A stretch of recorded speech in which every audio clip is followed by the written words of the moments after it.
The medicine cabinet in your bathroom has a finite supply. The bottle runs out. The shelf goes empty. The price goes up. Most of what is in those bottles traces its chemistry back to plants growing on these slopes for longer than the company that sold them has existed. These mountains were never glaciated. That single fact left more plant diversity here than anywhere else on this continent. The Cherokee documented over 400 medicinal uses from plants in these forests. Settlers who came later learned from them. Their children learned from them.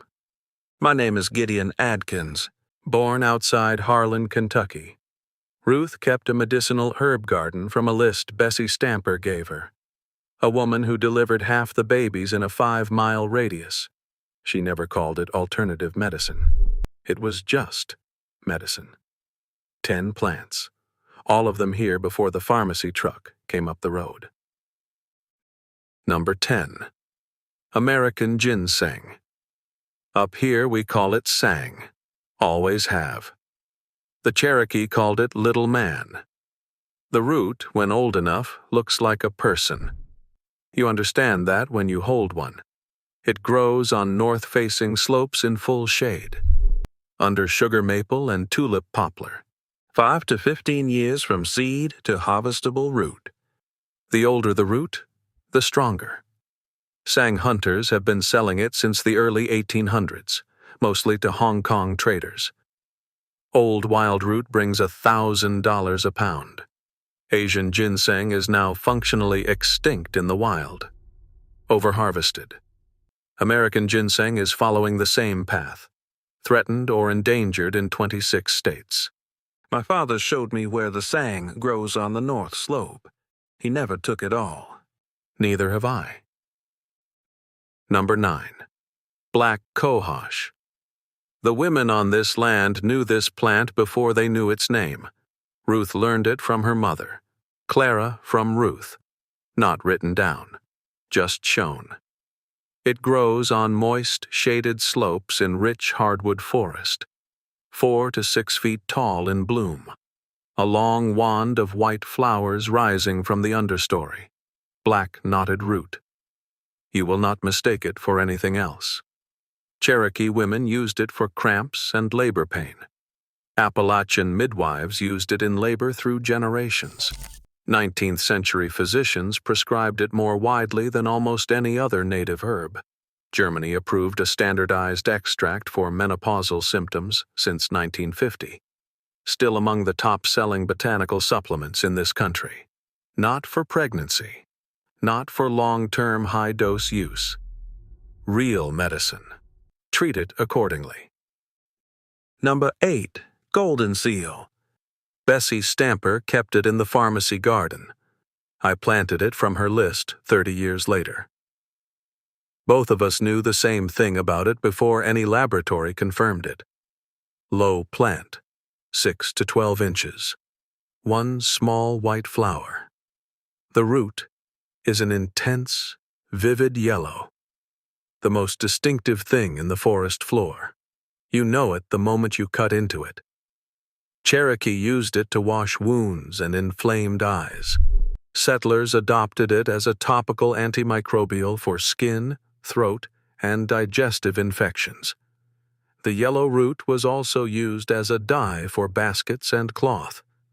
The active compound is berberine, studied against staph, E. coli, and salmonella.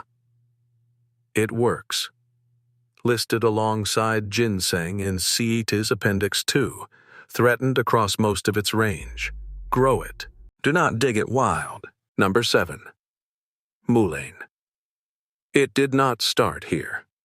Arrived from Europe in the 1700s and made itself so at home that most people assume it always belonged. Year 1. A rosette of large velvety silver-gray leaves on the ground. Year 2. A spike up to 7 feet with yellow flowers. You have passed it on every Appalachian roadside without knowing. Cherokee and settlers both reached for it when the lungs went wrong. Leaves steeped for bronchitis and persistent cough. Flowers infused in oil for earaches. A 2003 trial found the ear oil as effective as prescription drops for children. The second-year stalk was dipped in tallow and lit as a torch. Candlewick. It grows at the edge of this field every summer. It was there every summer she was alive. Number 6. Elderberry. Clara made elderberry syrup every fall. The shrubs are still at the edge of this property. They were there before she was, and they are still here. One plant, 2 medicines across one season. Elderflowers in spring for fever and as a tonic. Elderberries in late summer for colds and flu. Fast growing. A single shrub produces more than one family can use. One thing to know before you plant. Raw or unripe berries will make you sick. Flowers and cooked berries are safe. Bark is mildly toxic. Know the difference. This is real medicine, and real medicine has rules.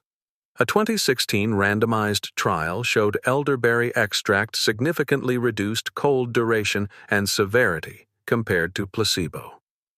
The old knowledge and the modern science land in the same place. Number 5. Maypop. It grew along the fence line here when I was a child. Ruth picked the fruit in summer. We stepped on the ripe ones for the sound. That is how it got the name. A vigorous vine along fence rows and field edges. Exotic purple and white flowers, unlike anything else on these mountains. Cherokee used it for boils and earaches. Appalachian folk medicine used it for anxiety, restlessness, and sleeplessness. The active compounds bind to GABA receptors in the brain.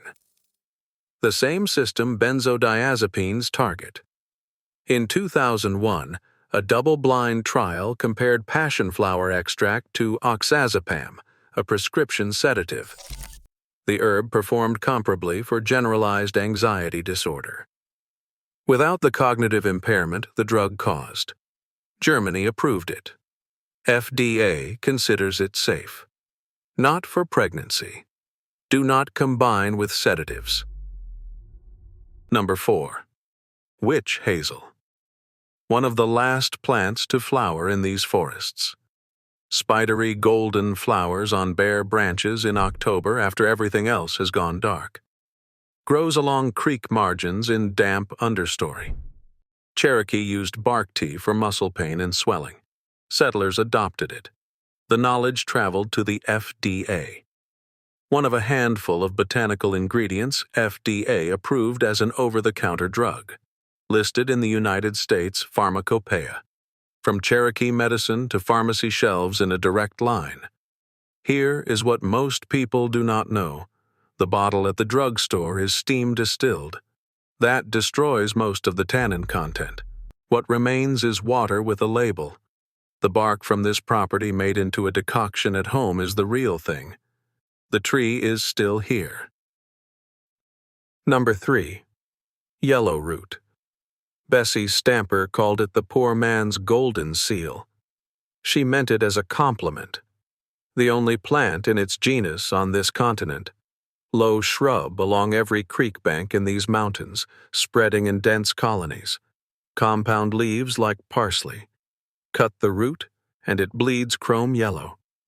You will not mistake it for anything.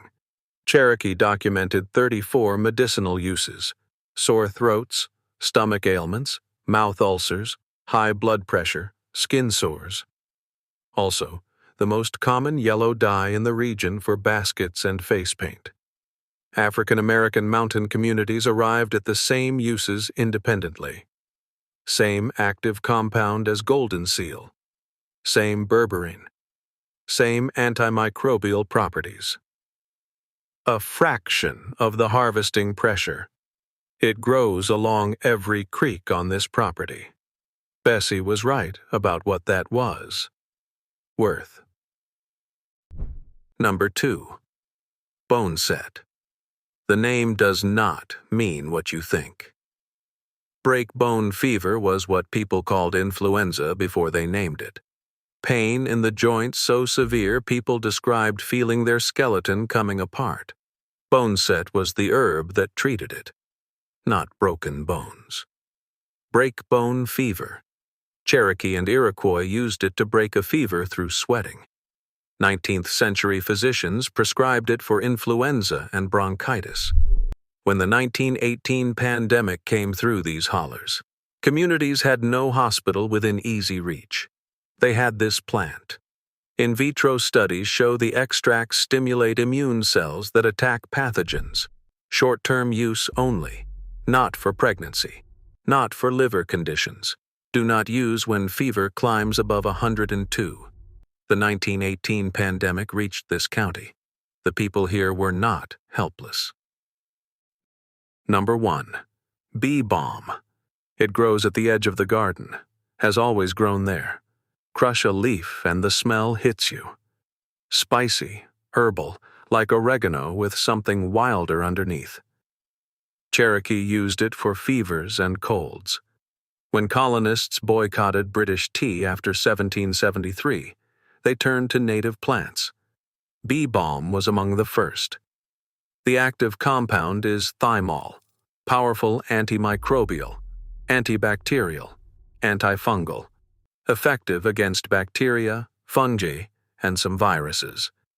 Thymol is the active ingredient in Listerine mouthwash, formulated since 1879, named after Joseph Lister.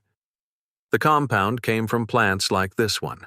Appalachian healers used the same chemistry for centuries before anyone isolated it in a laboratory. I did not know about Listerine until I was a grown man. By then, it did not surprise me. 25% of prescription medicines still derive from native plants and barks. That knowledge has been on these slopes for hundreds of years, passed woman to woman, ridge to ridge, in composition notebooks, kitchen gardens, and the memories of granny women whose names most people have already forgotten. None of these 10 plants require a prescription. None require a supply chain. Several are growing within a mile of where you stand. What they require is recognition, knowing what you are looking at in the woods and what to do with it. That is the skill. The plant is free. It has always been free. Tell me in the comments which of these 10 you already grow, what county you are in, what your grandmother called it. I read every one. Next video. 7 forgotten Appalachian survival techniques modern preppers ignore. Nothing to sell alongside them. I will see you there.